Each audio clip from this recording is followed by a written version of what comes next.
Bonjour les amis et bienvenue dans notre potager. Aujourd'hui, on va parler d'un sujet qui est super intéressant, la culture et la plantation des patates douces. On en parle tous les ans on se perfectionne. J'ai découvert une nouvelle façon de planter les patates douces. Vous allez voir, ce n'est pas révolutionnaire, mais c'est tellement intelligent que je me suis dit quand même, on a respecté ce qu'on nous racontait, mais il y a toujours des petites astuces et des petits détails qui sont super intéressants. Alors vous allez vous rendre compte que c'est une façon de faire qui vous garantit une meilleure récolte. Là voilà notre patate douce. Alors vous voyez, comme tous les ans, eh bien j'ai pris une patate douce bio. Ici au tiers, j'ai mis des bâtons et je l'ai mise dans l'eau. Ça fait à peu près 1 mois et demi, 2 mois peut-être qu'elle est dans l'eau. Donc ici on voit bien les pousses qui se forment et quand elles grandissent, elles finissent par faire des racines au niveau de ce qui est dans l'eau. On voit bien là les belles racines. Donc cette année, qu'est-ce qu'on va faire? Les autres années d'habitude, je prenais une grande pousse comme ça, je la coupais en plusieurs morceaux et je mettais les morceaux dans la terre pour que ça refasse des racines. Cette année, on va donc utiliser une méthode beaucoup plus simple, beaucoup plus rapide et qui va donner beaucoup plus de patates. Voilà ce que je fais, donc je coupe de longues boutures comme ça, c'est ce que Thierry m'a demandé de faire pour sa nouvelle technique. Voilà, et je garde surtout les racines. Allez, je continue. Pour accueillir nos patates douces, on a laissé un espace libre ici au cœur de notre potager. Vous voyez, on avait moto-biné cette grosse partie. Forcément, les mauvaises herbes repoussent. Et qu'est-ce qu'on fait? On prend le bioculteur et on travaille dessus. Et vous voyez, ça nous retire toutes les mauvaises herbes. C'est très facile. Juste un petit coup de râteau à passer et on va récupérer tout. Et puis, on repart sur un endroit qui est tout propre. Et là, c'est magnifique, En plus, on travaille juste en surface. On n'esquinte pas le fond de la terre, donc on ne va pas perturber la biodiversité qui se trouve en dessous. Mais par contre, on se débarrasse de tous les adventices qui sont dessus. Surtout le rumex. Alors le rumex, ces espèces de grandes feuilles là qui sont sur des racines qui poussent comme du chien-dent. On en a partout, mais c'est pas bien grave. On vient à bout de tout ça, vous voyez, ça va très très vite. Pour les patates douces, il y a une première astuce très importante. Vous fixez bien des petits tuteurs partout où vous allez mettre vos plants. Et donc ici, en partant de là, vous faites une tranchée, parce que cette fois-ci, on ne va pas faire avec un trou. On va faire une petite tranchée, vous allez comprendre tout de suite pourquoi. Et donc là, on fait des petites tranchées de 40 cm à peu près. On fait ça pour...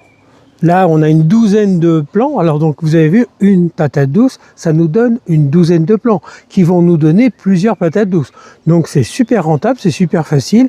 La chose la plus importante à savoir pour les patates douces, c'est une chose qui se répète tous les ans. Du 1er août au 15 septembre, il faut arroser abondamment tous les pieds. Et donc, forcément, si on a des pieds qui sont cachés dans un tapis de lierre, parce que ça ressemble beaucoup aux lierres, on ne sait plus où sont les racines. Donc on met un petit tuteur, comme ça on sait exactement où sont les racines, et quand on arrivera pour faire notre arrosage abondant, eh bien là ce sera très facile, on viendra juste verser l'eau autour du tuteur. Une fois que j'ai fini mes petites rangées, qu'est-ce que je fais? Je viens déposer un petit tapis de terreau. Ici j'en profite, je retire les dernières mauvaises herbes. Un petit tapis de terreau comme ça, quand les racines vont être posées dessus, eh bien, elles auront de quoi se nourrir tout de suite.